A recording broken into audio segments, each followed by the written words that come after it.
right, Beleza, north, that peak, the farthest peak we can see to the north is Mount Moran.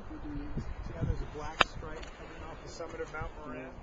That's where magma flowed through a crack in the rock. When that rock was buried miles underground, thousands or tens of thousands of years ago, lava flowed through there, and that's what formed that volcanic rock, and that's why that rock is different color than the rest of it. And you see there's two big snowfields on Mount Moran, one just below that black dike to the right, and one over on the far left.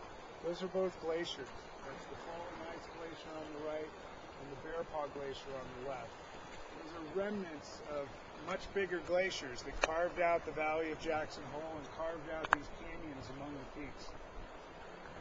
There's 6 glaciers on Mount Moran and about 13 in the Teton range. And that mountain, Mount Moran, is named for a landscape artist, a painter named Thomas Moran. He painted some of the very first scenes of what is today Yellowstone and Grand Teton parks. He was part of the survey expedition in 1872, the Hayden expedition. You may have come through the Hayden Valley in Yellowstone.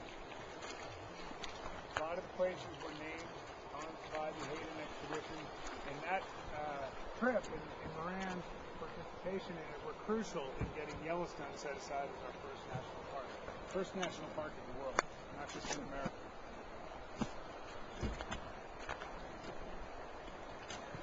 Already got bit near, so I'm being very cautious.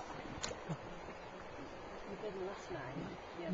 No, when we went to the lake cottages in Yellowstone, yes, we went to walk down to the lake and got bitten. These bugs that are hatching now won't bite. There's stoneflies hatching, the little caddis flies.